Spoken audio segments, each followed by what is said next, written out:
pilot. Kalau Hmm? menurut saya sama-sama Putri, Pak, bangkrut. Perusahaannya bangkrut, tidak bisa membiayai kayak gulung tikar gitu, Pak. Kan di pasar banyak tikar.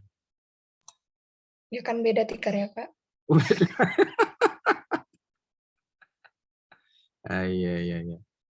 Gulung tikar. Kenapa gulung tikar? Mungkin nggak nutup pembiayaannya, Pak. Nggak nutup.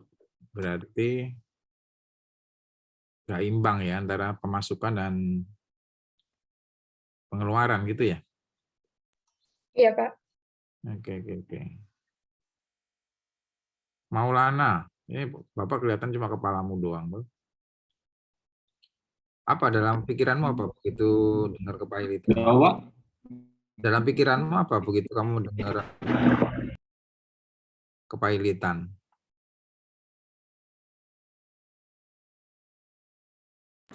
kepailitan menurut saya, Pak. Ya, bebas dulu aja. Oh, kita belum belajar teorinya. Kepailitan menurut saya eh, sebuah entitas yang sudah tidak mampu lagi untuk beroperasi Kenapa? Nggak mampu kenapa? karena mungkin prospeknya tidak akan mendapatkan keuntungan lagi gitu atau sudah banyak bebannya gitu. Hmm, bebannya lebih banyak gitu ya. Ya. Ya, langit. Pertanyaan Pak, Bapak, pertanyaan Bapak di atas lemarimu kok banyak barang-barang apa itu di langit? itu tas-tas kosong, Pak. Ngapain taruh di situ? Soalnya biar rapi aja, Pak. Ya, ya, ya. Itu pertanyaan Bapak. Nah, tapi kamu suka pernah dengar kepailitan kan? Pernah, Pak. Nah, apa itu? Kenapa orang dinyatakan pailit itu kenapa?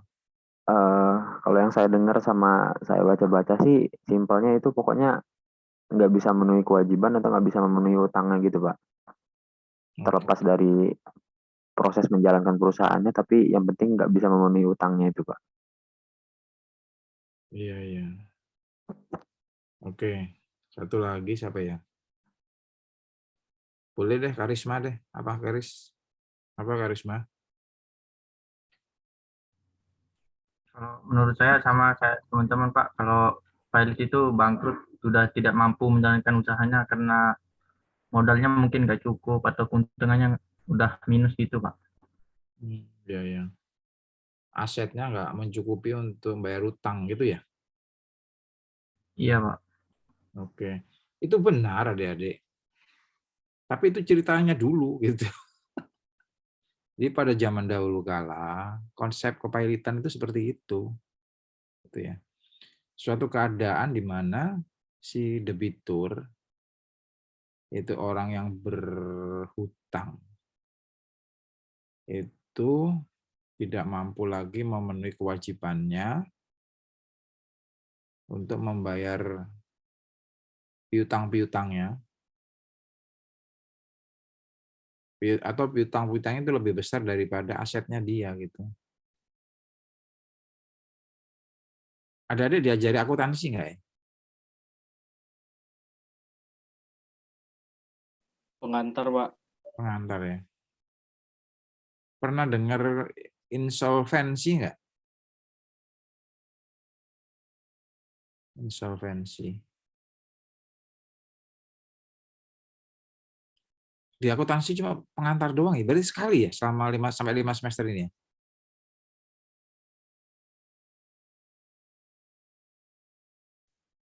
Dua, Pak. Terus berikutnya apa? Setelah pengantar akuntansi. Pengantarnya dua, Pak. Pengantar satu sama pengantar dua jadinya, Pak. Terus setelah diantar sampai di mana? Udah, Pak. Langsung ke manajemen keuangan, Pak. Manajemen keuangan ya. Oke, oke, oke. Jadi memang di program kalian stressingnya di itu ya, di appraisalnya ya. Oke. Tapi appraisal itu perlu juga sih ilmu akuntansi ya. Jadi kalau di akuntansi itu namanya insolvensi adik-adik. Suatu keadaan tidak mampu membayar. Sejarahnya itu begitu dulu. suatu keadaan tidak mampu membayar, siapa? Ya debitur. Atau orang yang berhutang itu kondisinya tidak mampu membayar. Terus kamu pasti bertanya, kenapa tidak mampu membayar? Karena utangnya banyak. Kepada siapa? Kepada banyak kreditur. Atau istilah lain, kepada banyak orang-orang yang berpiutang. Orang yang berpiutang itu kan kreditur. Kalau orang yang berhutang itu debitur. Gitu. Sehingga ya collab itu konsep insolvensi itu seperti itu ada. Nah, kondisi demikian itu namanya insolven. Insolven. Keadaan tidak membayarnya itu dalam arti insolvensi. Kondisi yang tidak mampu membayar itu namanya insolven. Nah, itu cerita tentang kepailitan seperti itu. Nah, kemudian di undang-undang yang lama ya, undang-undang kepailitan yang lama sejarahnya begitu. Kemudian Indonesia masuk tahun 97-98 itu resesi yang luar biasa, ada depresi, deep depression, resesi ya. Sampai itu membawa korban yang bisa mengakhiri kekuasaan rezim yang berkuasa pada saat itu. Jadi dulu ada namanya kekuasaan namanya Orba. Orba itu singkatan apa lupa. Ba itu baru. Orba. Pernah dengar nggak Orba dari? Orde Baru bukan, Pak? Orde Baru. Orde Baru. Orde Baru dulu secara politik kuat banget ada. Di bawah kepemimpinan almarhum Bapak Presiden Soeharto. Di akhir tahun 2000 itu terjadi resesi yang luar biasa. Bayangkan kurs nilai dolar itu tadinya 2.500, 2.300, 2.500 paling tinggi per 1 US dollar kalau dirupiahkan. Tiba-tiba dalam waktu singkat 1 US dollar itu senilai 15 sampai 17.000 rupiah.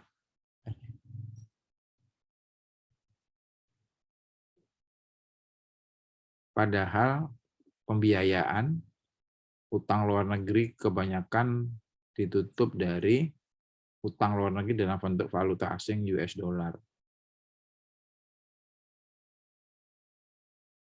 Ya, dengan kondisi yang demikian, bisa bayangin kan? Ya, kondisi kayak demikian, area collab.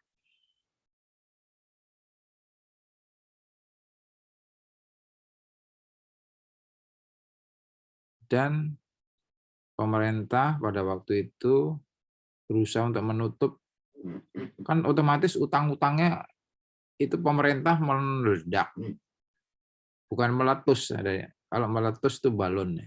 Kalau meledak itu ya kayak bom gitu. Menjadi negara miskin karena perubahan kurs tadi. Itu sektor pemerintah, artinya biasanya kalau sektor pemerintah itu dikenal sektor publik ya. Kalau kamu baca di media sektor publik, itu artinya pemerintah. Belum lagi sektor private. Nah, kalau sektor private itu sektor swasta. Orang bisnis itu pasti punya utang. Kebanyakan, hampir semua orang bisnis. Cuma sehat tidaknya itu tergantung dari neraca piutangnya itu bisa cash flow-nya itu lancar enggak gitu. Orang bekerja dengan mati-matian sampai mati beneran pun dengan perubahan kurs yang demikian hebat, ya matinya bisa berkali-kali ya, Dek. Ya nggak? Dia mati aja collab gitu, utangnya menggunung, sehingga banyak debitur yang tidak mampu membayar, sehingga banyak debitur yang insolven. Nah, ngerti kan maksudnya ya? Kondisi tidak mampu membayar itu namanya insolven.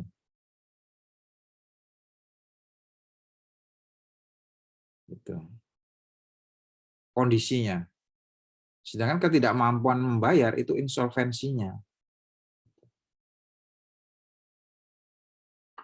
Otomatis kreditur itu cemas juga dong. Ya enggak? Wah, ini kira-kira kalau posisimu sebagai kreditur dengan kondisi seperti itu, meskipun dia seorang satria, pasti cemas. Coba kita tanya, betul nggak? Satria, kamu cemas nggak kalau posisimu sebagai kreditur seperti itu? Meskipun kamu benar satria. Iya Pak, saya cemas Pak. Nah, bisa kamu share nggak kenapa kamu harus cemas? Saya nggak dapat apa ya, uangnya nggak balik gitu Pak. Jadi kayak takut gitu. Iya, betul. Kamu ada ketakutan, uangmu nggak balik. Uang yang kamu pinjamkan kepada debitur itu nggak balik. Kenapa nggak balik, Satria? Kira-kira apa yang menyebabkan tidak balik? Ya karena kepailitan itu Pak. Ada kondisi yang menyebabkan mereka nggak bisa bayar Pak. Ya, ya. Kalau dia bekerja menghasilkan barang dan jasa dengan biaya tinggi, sementara harganya murah, ya nggak bisa. Nah, artinya terjadi insolvensi. Kondisi ketidakmampuan untuk membayar, ya, itu insolvensi, dan kondisinya itu namanya insolven. Pilot istilahnya itu. Pilot. Kalau sekarang dalam undang-undang namanya pilot ya. Beda dengan kepailitan. Kalau kepailitan itu kondisi sita umum ya. Nanti satu perlahan-lahan dulu nanti sampai ke sana juga. Nah, itu konsep pengertian dasar tentang kepailitan itu seperti itu, adik-adik. Jadi pengertiannya lebih luas. Bentar, ini ada minta izin apa? Maulana mau ke kamar mandi. Maulana udah balik belum? Udah balik Pak. Kamu belum mandi emang? Udah Pak, udah mandi Pak. Kok mandi lagi? Enggak Pak, cuman 2 menit tadi Pak ke kamar mandi. Oke. Kalau Bapak lihat background-nya si Avan, Putri, ini Bapak jadi ngantuk nih. Iksan. Karena ada tempat tidur di sana.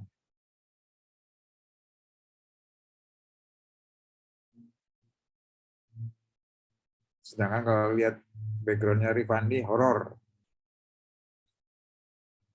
Menuju lorong gelap. Oke, konsep tentang kepailitan ada yang mau bertanya? Ada, jadi kondisinya itu.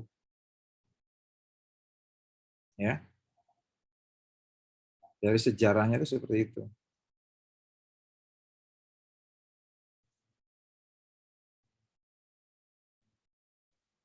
Nah, kemudian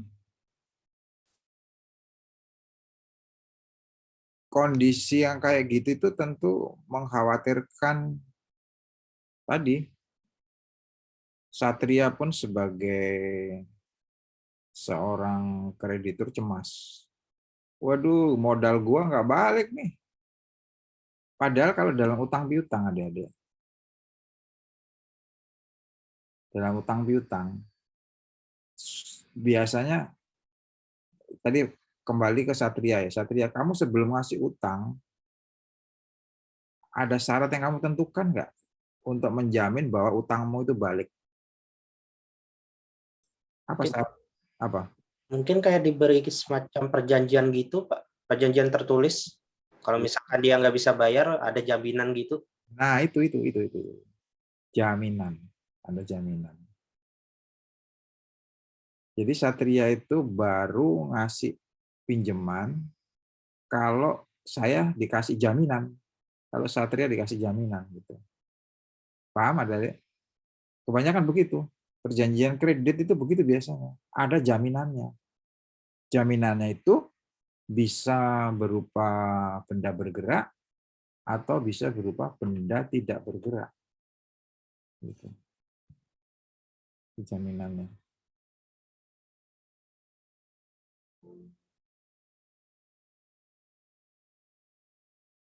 Nah, dengan kondisi seperti itu, kira-kira jaminannya itu tujuannya untuk apa? Ngasih jaminan itu. Kamu kenapa minta jaminan, Satria? Untuk apa? Ya buat jaga-jaga aja, Pak. Kalau misalkan si debiturnya nggak bisa bayar. Nah, terus kamu jagain orang jaminannya. Maksudnya tuh misalkan si debiturnya nggak bisa bayar, jadi kayak saya bisa ambil itu jaminannya tuh sebagai pengganti utang yang nggak bisa dibayar, gitu, Pak. Oke. Untuk memastikan bahwa modal yang kamu keluarkan itu bisa dibayar dengan penggantian barang jaminan tadi, nanti dilelang dan sebagainya, hasilnya untuk melunasi hutang modal yang kamu berikan, gitu ya? Iya, Pak. Nah, teorinya memang begitu. Nah, untuk bisa mendapatkan pengganti lewat lelang tadi, ternyata undang-undang mengatur itu melalui proses yang panjang. Dan belum tentu nanti dimenangkan di pengadilan. Gitu, Dede. Padahal orang bisnis itu, Bapak tanya lagi ke Satria, senangannya kalau ada urusan, mau cepet apa lambat, Satria? Kalau bisnis biasanya cepat, Pak. Iya, jadi maunya cepat. Nah ini dengan sistem peradilan yang ada pada saat itu memerlukan jangka waktu yang panjang. Ke pengadilan negeri, pengadilan tinggi, sampai ke Mahkamah Agung. Panjang berliku, memerlukan ekstra effort, sumber daya, tenaga, material yang tidak kecil. Masalahnya adalah krediturnya itu loba teuing gitu. Ada yang ngerti nggak Bapak bilang loba teuing gitu? Saya ngerti, Pak. Apa coba? Apa put? Terlalu banyak. Terlalu banyak gitu. Orang yang ngutangin ke sektor private itu banyak. Itu yang sektor private, belum lagi yang sektor publik. Lembaga-lembaga keuangan dunia, IMF, World Bank, CGGI waktu itu, kayak G20 sekarang. Bapak itu pakai backdrop G20 ya dari G20 itu ya kumpulan dari grupnya pemerintah 20 negara yang keren lah, yang banyak punya duit, donatur gitu. Di mana Indonesia itu termasuk orang yang anggota di situ untuk menjadi kandidat menerima utang. Nah, paling enggak kita dipercaya sebagai presidensi. Presidensi itu menjadi IO untuk kalau rapat-rapat G20 sebagai IO-nya. Nah, Indonesia dipercaya selama 1 tahun di 2002 ini. Makanya Bapak itu tagline-nya Indonesia 2002 G20 yang akan diselenggarakan di Bali nanti. Nah, paling enggak dengan menjadi tuan rumah yang baik, Indonesia dijamin nanti lu dapat utangan dari gua deh.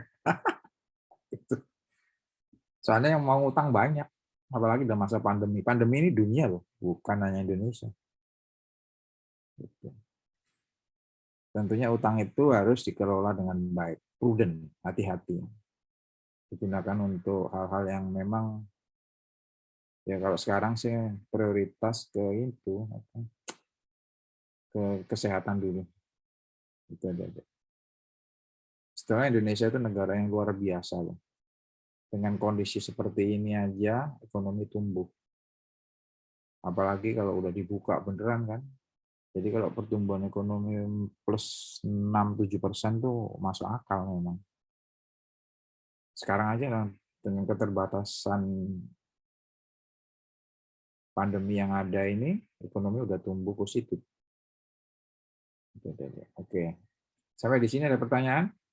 Ini baru pengantarnya dulu nih, sebentar. Mau tanya Pak, Ya, gimana? tapi pertanyaannya mungkin cukup sensitif ya Pak. Ya, ya nggak apa-apa kalau Bapak bisa jawab, kita Bapak jawab nanti. Masyarakat kan suka nanya, suka ngomong lah, suka ngomel juga. Oh Ini iya. kok Indonesia ngutang terus ya Pak? Hmm. Nah, misalkan kalau Indonesia kan minjemnya ke IMF atau enggak ke pinjaman ke negara lain. Ya ini antara lain ke G20 ini. Ya. Nah, kira-kira dengan pinjaman itu kita juga memberikan sebuah jaminan nggak Pak? Kalau misalkan ada jaminan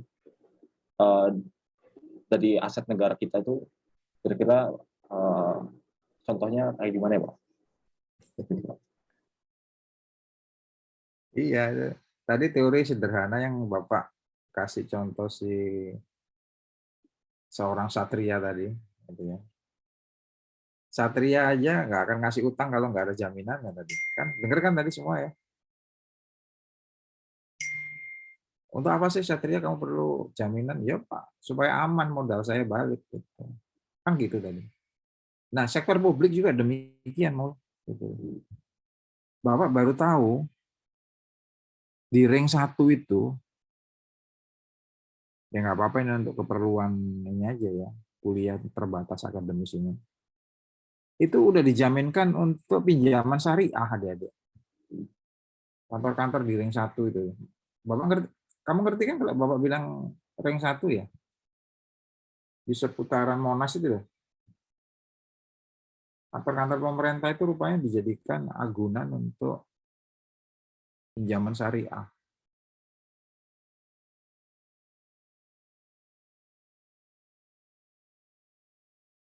Itu adanya.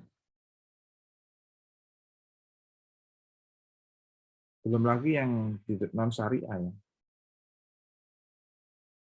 Makanya kalau di Indonesia terjadi resesi, kurs dolar tidak bisa dikendalikan sampai 20.000 gitu, modar.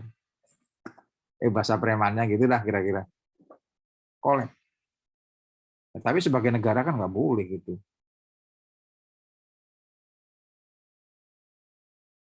Ya makanya kayak perumpamaan itu di lautan, kita itu satu kapal. Di tengah lautan itu ada badai. Meskipun nenek moyang kita seorang pelaut, gitu ya. Kalau ada badai ya jangan diterjang. Itu hanya lagu itu, menerjang badai, kan gitu ya. Maksudnya kan badainya kalau diterjang ambruk ini, pecah kapalnya. Diterjang. Karena kapitennya itu waktu kecil terinspirasi lagu tadi. Nenek moyangku seorang menerjang badai, diterjang pecah kapal. Sebagai seorang kapiten tanggung jawab dong ke penumpang kapalnya. Oke, kapal kita pecah, tenggelam, mau pecah. Sekarang pasti dong kapiten ingin menyelamatkan sebanyak mungkin penumpang kapalnya, betul nggak? Tapi kapalnya udah pecah nih. Bagaimana supaya selamat? Kira-kira instruksi si kapiten apa? Apa kira-kira? Misalkan kamu jadi kapitennya nih. Kamu menerjang badai, pecah kapalnya. Meskipun kamu gagah berani, keturunan nenek moyangmu seorang pelaut, ada badai, kamu terjang, pecah kapalnya. Kamu punya nurani dong sebagai seorang pemimpin, menyelamatkan sebanyak mungkin penumpang kapal. Apa yang kamu lakukan? Hah? Kira-kira? Mungkin menyelamatkan diri sih Pak, saling bantu gitu Pak, saling bantu. Karena saya nggak tahu sih Pak, kalau dalam keadaan kayak itu harus gimana itu. Nah, iya, makanya gimana? Bayangkan nih, kamu seorang kapitennya. Saling bantu mungkin, suruh saling bantu, nyelamatin. Caranya gimana? Iya, oke, betul, saling bantu. Ya, gimana? Dengan kondisi seperti itu, dar, pecah. Ah, sana itu ada hiu, masuk ke mulutnya, kamu gitu. Nggak tahu Pak. Gimana kan? Berenang nih Pak, suruh berenang. Oke, berenang terus apa lagi? Cari pelampung Pak. Hah? Pelampung, cari pelampung. Nyari pelampung. Oke, apa lagi? Berdoa kepada Allah Subhanahu Wa Taala. Sesuai dengan agama keyakinan masing-masing. Iya betul Pak. Apa lagi? Apa ya? Udah kayak nggak tahu Pak. Soalnya di laut kan ya udah nggak ada apa-apa lagi Pak. Iya, itulah kondisi negara kita seperti itu, adik-adik sekarang. Jadi silakan menyelamatkan diri, yang penting selamat dulu gitu. Yang kuat fisiknya berenang. Ya enggak? Ada pelampung, ada pecahan kayu, ya kamu raih dulu gitu loh.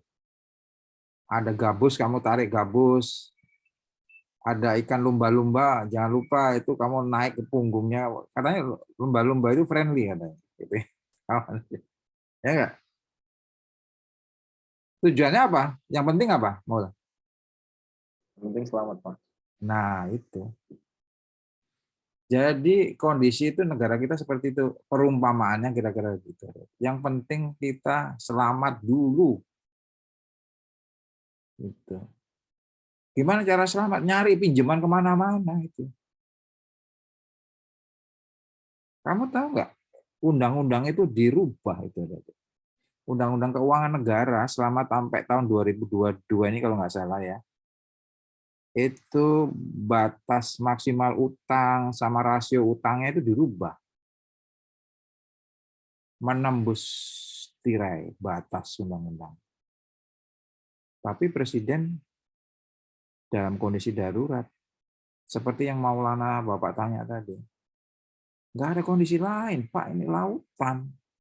Adanya itu kayu bekas pecahan kapal, Pak. Ya nggak apa-apa, raih itu. Yang penting kamu selamat dulu. Pak, itu ada skoci, tapi terbalik, pecah, ngambang-ngambang, ya udah pegang dulu. Gitu. Tujuannya apa tadi, Mau? Yang penting apa dulu? Yang selamat Pak. Iya, itu aja. Nah, itu kondisi kita kan gitu. Nyari utangan di mana-mana, karena memang kondisinya nggak memungkinkan. Bagaimana bisa nyari uang dari pajak kalau orang nggak boleh kerja, nggak boleh kumpul.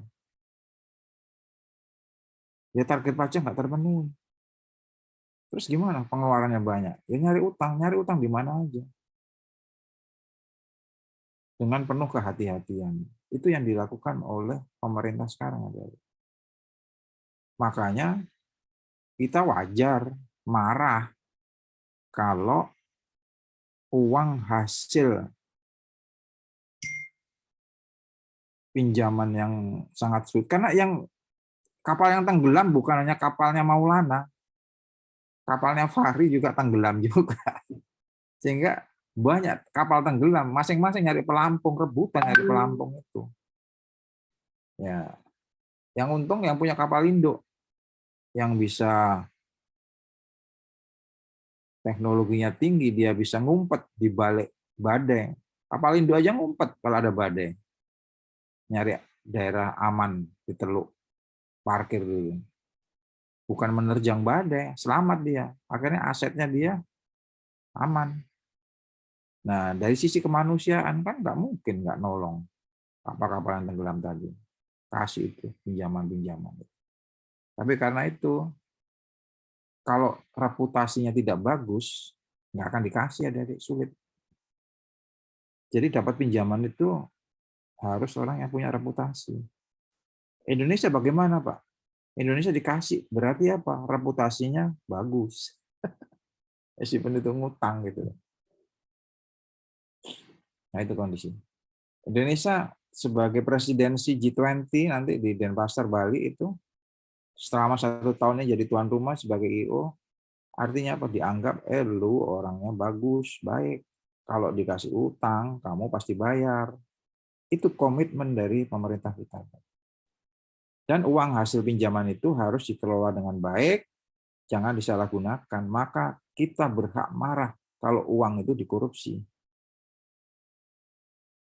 Ya kan, kamu lihat aja kalau ada oknum-oknum yang KKN yang nggak baik itu marah semua kan masyarakat. Termasuk kamu, Bapak juga marah juga kan, kita tahu bahwa nyari duit itu susah.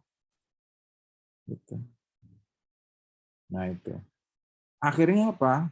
Kembali ke setelah kondisi latar belakang ini, si investor, investor itu ya kreditur tadi, ingin memperoleh kepastian, tapi harus melawan hukum yang rumit.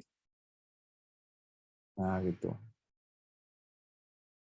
Nah di bawah tekanan, waduh, pressing para investor dunia, baik publik maupun private tadi, akhirnya minta kepada pemerintah Indonesia untuk mengamandemen Undang-Undang Kepailitan menjadi yang seperti sekarang ini.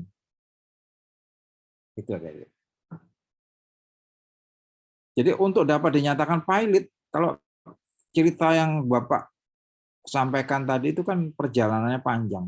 Harus dibuktikan dulu bahwa asetnya itu memang sudah melebihi daripada kewajibannya. Keadaan, kalau dalam akuntansi namanya insolvensi tadi loh. Keadaan tidak mampu membayar, ya. Kondisi yang tidak mampu membayar itu namanya insolven tadi. Itu harus dibuktikan dulu bahwa memang asetnya itu berkurang dibandingkan dengan kewajibannya. Wah, itu perlu waktu yang lama. Gimana supaya uangnya cepat balik? Jujur aja dari Undang-Undang Kepailitan ini di bawah tekanan internasional, para penyandang dana, investor, kreditur itu, yang penting duit gua balik cepat. Karena gua juga bermasalah. Kan sekarang kondisi kayak gini, dunia semua bermasalah kan? Amerika pun bermasalah. Negara-negara Eropa bermasalah. Karena kondisi pandemi global ini ada. Mereka juga perlu duit. Cepat balikin duit. Nah, akhirnya pemerintah Indonesia mengamandemen undang-undang itu, keluarlah undang-undang 30 berapa tadi? 34? Itu 3 berapa? 37, Pak. 37 tahun 2004 ya? Tentang kepailitan dan PKPU. Nah, di dalam undang-undang ini intinya kan tadi tujuannya untuk apa? Supaya mempercepat ya. Mempercepat modal dari investor itu dikembaliin gitu. Nah, kondisi kepailitan itu di dalam undang-undang kepailitan itu sekarang diartikan adalah keadaan tidak mampu bayar itu tidak perlu dibuktikan secara rumit. Ya, keadaan tidak mampu membayar itu, insolvensi itu tidak perlu dibuktikan secara rumit. Cukup dibuktikan bahwa si kreditur itu punya tagihan, kemudian tagihan itu sudah jatuh tempo, ya. Apa tadi? Kreditur punya apa? Halo guys? Punya apa tadi si kreditur? Jaminan bukan, Pak? Punya tagihan. Oh, tagihan. tagihan. Terus tagihannya itu sudah jatuh tempo. Ngerti kan maksudnya ya? Tapi si debitur nggak mau bayar.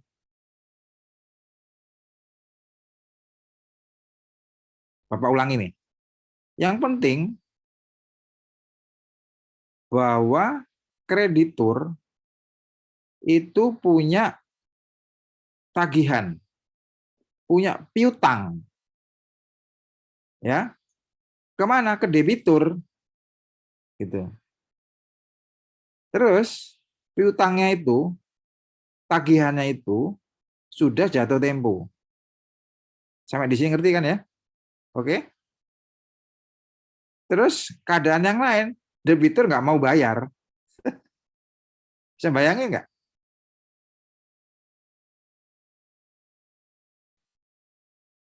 Coba, Yania.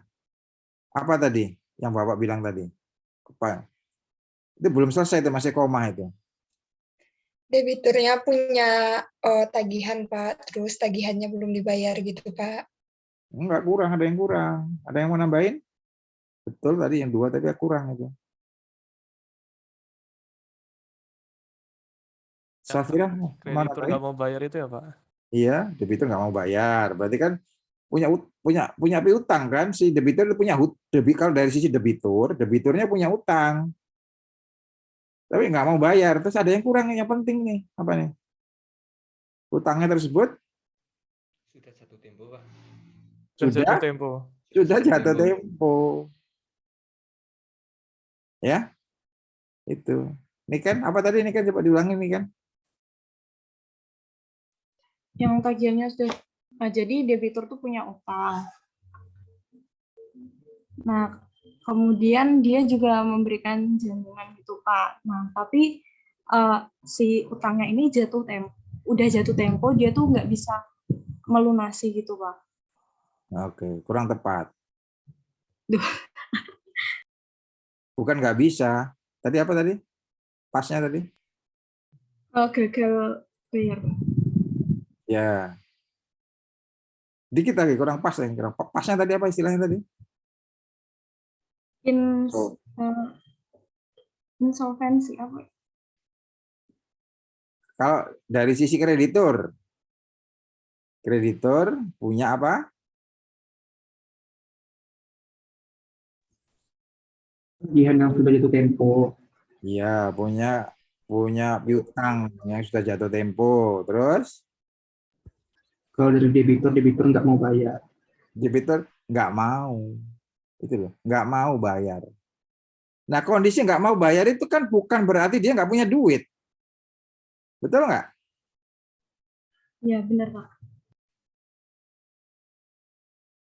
Beda dengan konsep yang awal tadi, adik-adik. Kalau di konsep awal tadi, cerita yang panjang tadi itu, tapi dia memang nggak punya uang, gitu. Utangnya banyak, gitu. Tapi kalau kondisi yang baru ini enggak seperti itu. Kreditur punya piutang, udah jatuh tempo, ditagih kepada debitur enggak mau bayar.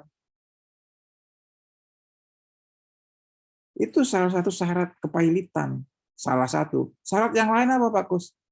Syarat yang lain adalah bahwa kreditur itu harus dapat membuktikan kepada pengadilan bahwa si debitur utangnya itu tidak hanya kepada kreditur yang satu ini, kepada tadi kalau saya umpamakan tidak hanya kepada Satria, tapi dia juga punya utang kepada Iksan, punya utang kepada Putri. Yang penting lebih dari 2 kreditur itu yang harus dibuktikan oleh Satria.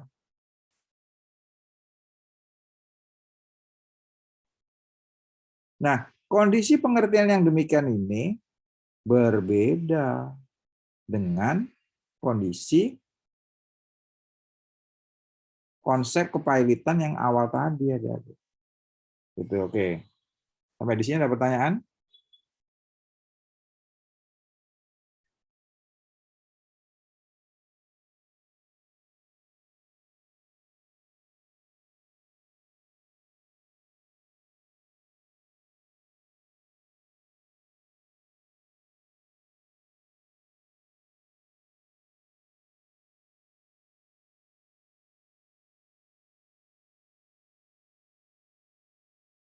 Ada pertanyaan Adik? Sambil Bapak persiap. Ini ada teman yang ngajak rapat. Bentar.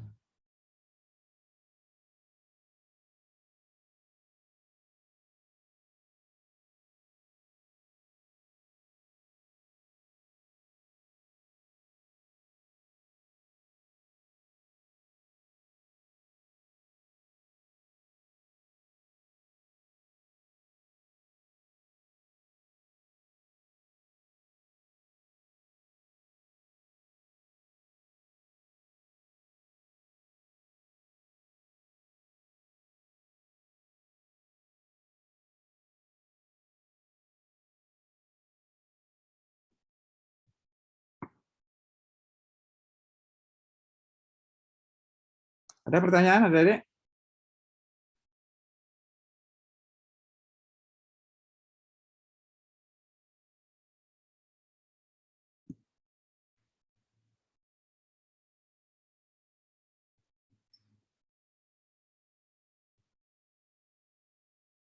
Jadi, kalau menurut Undang-Undang 37 tahun 2004 tentang kepailitan dan KPPU itu, pengertian kepailitan tadi,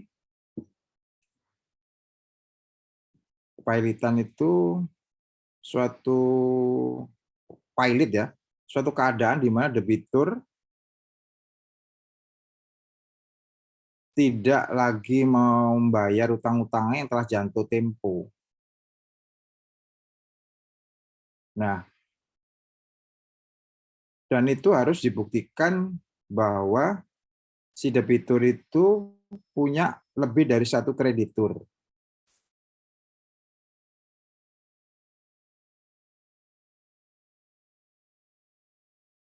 Nah, itu gampang sekali pembuktiannya, Adik-adik. Gitu. Karena biasanya orang bisnis itu punya utangnya lebih dari satu ke orang lain atau badan hukum yang lain. Itu ada. Sedangkan kalau kepailitan itu adalah suatu sita umum atas semua kekayaan dari debitur pailit yang pengurusan dan pemberesannya nanti dilakukan oleh yang namanya kurator di bawah pengawasan hakim pengawas. Itu ada. Oke.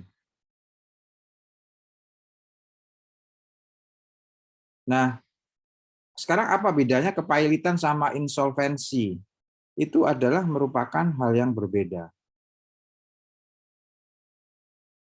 Debitur dinyatakan pailit apabila debitur memiliki tadi apa? Paling sedikit berapa krediturnya? Lebih dari satu. Dua. Terus ada salah satu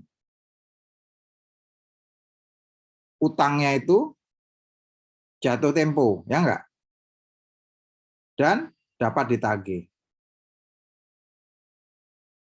Itu baru dinyatakan pailit. Kemana pengajuannya? Ke pengadilan niaga.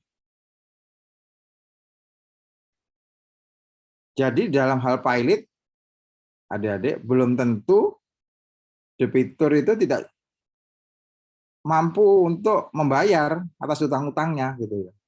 Beda dengan konsep insolvensi tadi. Kalau insolvensi, ya kadang tidak mampu membayar, keadaan insolven. Kenapa? Nggak punya duit, gitu. Nah, ini terbukti pada saat kalau Bapak ikuti itu adik-adik ada yang di kelas ini ada yang rumahnya di Jawa Tengah nggak? Di dekat Semarang. Ada nggak? Ada, Pak. Siapa? Saya di Semarang, Pak. Kak Irina. Dulu ada pabrik jamu besar itu namanya. Sido muncul, Pak. Yang sekarang udah nggak ada. Sido muncul masih ada. Nyonya Menir. Kemana Nyonya Menir itu? Kayaknya bangkrut, Pak. Nggak tahu sekarang. Itu. Bangkrut. Itu dalam teori yang kita pelajari itu udah pailit itu. Rin. Kenapa pailit? Karena dia direksinya itu tidak menyadari bahwa jadi ceritanya itu dia punya kreditur yang nagih utang sekitar 2 miliaran atau sampai 6 miliar gitu ya. Bagi perusahaan sebesar Nyonya Menir, aset segitu itu kecil. Perusahaan Nyonya Menir itu kecil apa gede, Kak Irina? Besar, Pak. Besar. Nah, ditagih nggak mau bayar dia. Dan tagihannya itu udah jatuh tempo. Tapi direksinya nggak mau bayar. Digugat sama krediturnya. Karena krediturnya ini pinter, ngerti. Pakai lawyer dia. Digugat ke pengadilan niaga. Dan di pengadilan niaga dibuktikan bahwa dia punya utang kepada si kreditur tadi. Utangnya itu sudah jatuh tempo. Dan dapat ditagih, tapi nggak mau bayar. Kurang lengkap ini syaratnya. Satu lagi apa? Buktikan ada lagi nggak kreditur? Ada Pak, ini banyak kreditur yang lain. Oh, udah, mampus lah dia. Ini bahasa premannya gitulah. Apa maksudnya Pak? Ya dinyatakan pailit oleh perusahaan, oleh pengadilan niaga tadi. Bayangkan perusahaan yang demikian besar dipailitkan karena utangnya yang kecil tadi. Akibat hukum dari kepailitan apa? Akibat hukumnya itu luar biasa itu ada. Perusahaan itu otomatis si direksi istilahnya non job. Non job itu apa ya? Nggak punya kerjaan. Kenapa nggak punya pekerjaan, Bagus? Karena semua kepentingan dari Nyonya Menir, perusahaan Nyonya Menir itu hanya dilakukan oleh seorang yang namanya kurator yang ditunjuk oleh pengadilan niaga tadi. Untuk apa? Untuk membereskan seluruh aset perusahaan Nyonya Menir tadi dibayarkan kepada kreditur yang gugat tadi gitu. Terus karyawannya gimana? Ya karyawannya otomatis di PHK. Gitu. Direkturnya gimana? Nganggur. Karena yang berperan sekarang bukan lagi direksi, tapi seorang kurator namanya. Untuk mewakili perusahaan Nyonya Menir tadi yang bertindak ke dalam maupun keluar. Tugas utamanya apa? Melakukan pemberesan, menilai. Nah ini peranmu sebagai seorang nanti appraisal itu berperan di sini. Berapa nilai aset dari perusahaan yang dinyatakan pailit ini? Barang bergeraknya berapa, barang tidak bergeraknya berapa, barang bergerak itu yang berwujud apa, yang tidak berwujud apa, berapa nilainya. Dinilai semua, nanti akan dilelang, uangnya dibagi-bagikan kepada para kreditur. Nah, kreditur itu ternyata banyak banget adik-adik. Ya kan? Tingkatan-tingkatan kreditur itu banyak sekali. Ada yang diistimewakan, ada yang diutamakan, ada yang biasa, ada yang tidak biasa. Tentunya siapa yang dapat prioritas? Ya, yang diistimewakan tadi. Yang kita kenal namanya kreditur apa ya? Bapak lupa ya. Ada yang sempat buka-buka. Yang mau presentasi kan pasti tahu itu. Kreditur preferen, Pak. Di atasnya itu ada lagi. Apa? Konkuren, Pak. Di atasnya itu. Separatis ya, Pak? Separatis. Separatis itu diistimewakan. Yang kedudukan yang istimewa. Belum lagi nanti hak negara atas pajak. Ya enggak? Pajak itu hak mendahului. Belum lagi bayar listriknya gimana? Bayar PBB-nya bagaimana? Gaji karyawan bagaimana? Pesangon bagaimana? Itu ada. Siapa yang ngurus? Bukan lagi direksi, tapi tadi siapa yang ditunjuk oleh pengadilan tadi namanya? Kurator, Pak. Kurator tadi. Nah, kurator itu sendiri dapat honor itu. Ya enggak? Kapan dibayarnya honornya kurator? Siapa yang dapat duluan? Nah, ini ada urut-urutannya, ada prioritas. Menurut keputusan Mahkamah Konstitusi yang harus didahulukan itu adalah gaji pokok dari karyawan dulu. Karena pertimbangannya kalau pegawai itu diputus kontrak karena kepailitan, dia nggak punya sumber lain. Tadinya pajak ada. Tapi kalau pajak itu negara itu masih punya sumber-sumber penerimaan yang lain. Tapi kalau pegawai diputus kontrak, dari mana dia? Tapi yang sifatnya itu pokok, gaji pokok lah kira-kira gitu. Itu harus dibayarkan dulu ke karyawan. Terus setelah itu honor kuratornya.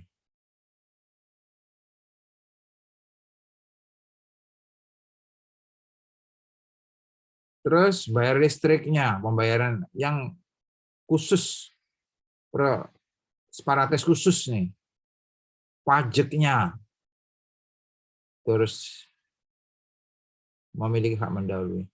Baru kreditur separatis yang prioritas, yang sangat diistimewakan.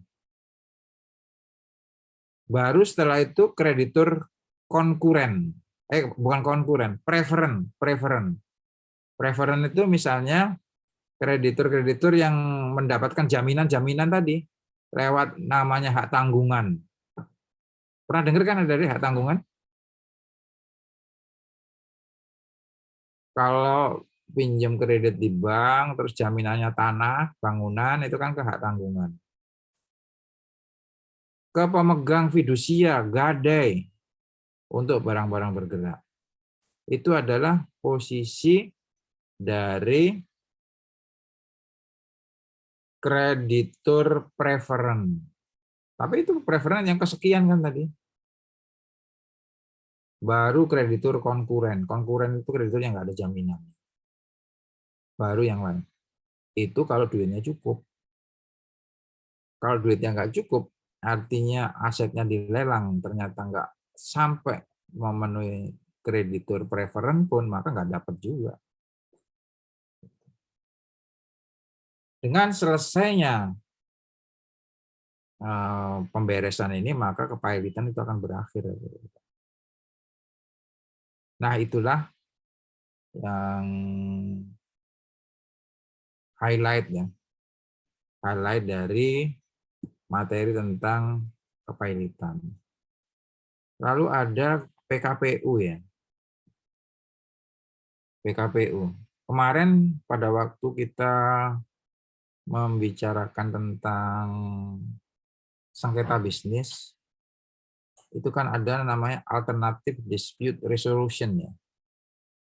Penyelesaian non litigasi. Masih ingat nggak? Ya kan? Penyelesaian kasus di luar pengadilan. Nah, PKPU itu termasuk yang bagian dari itu, adik-adik. Si debitur diberi kesempatan untuk merestrukturisasi utang-utangnya. Nyicil utang-utangnya itu. Ini yang dialami oleh Garuda Airways. Itu kan dengan kondisi pandemi, penumpang berkurang, maka dia nggak dapat pemasukan yang memadai dibandingkan dengan kewajiban bayar utangnya. Itu hampir dibangkrutkan oleh kreditur. Tapi karena ini perusahaan negara, maka diminta ditunda dengan merestrukturisasi utang-utangnya dengan nyicil. Nah, itu yang dialami oleh Garuda sekarang dengan PKPU. Artinya apa? Diberikan kesempatan untuk nyicil utangnya. Itu. Atau kalau di perbankan, teman saya punya utang di bank, diputihkan gitu. Jadi direstrukturisasi, boleh nggak bayar. Kalau utang itu kan ada dua bagian yang harus dibayar. Pokoknya sama bunganya. Kamu punya pengalaman punya utang nggak ada? Hah? Ya kan? Kamu harus bayar, utang harus bayar kan? Nah, bayarnya itu kan kamu perhatikan ada dua unsur utama. Bayar pokoknya sama bayar bunganya, betul nggak? Nah, dalam kondisi pandemi ini, lembaga keuangan bank maupun non-bank itu memberikan keringanan kepada debitur untuk hanya membayar bunganya, pokoknya enggak. Sekarang udah mulai akan dibuka normal, jadi debitur diminta untuk membayar pokoknya juga. Gitu. Karena dianggap kondisi ekonomi sudah mulai mencair. Gitu. Nah, kondisi yang demikian ini namanya penundaan kewajiban pembayaran utang. Tapi itu harus diperjanjikan dengan krediturnya. Oke, itu yang terkait dengan PKPU. Ada pertanyaan? Baik, kalau nggak ada pertanyaan, silakan kamu diskusi dengan materi yang sudah kamu persiapkan. Silakan.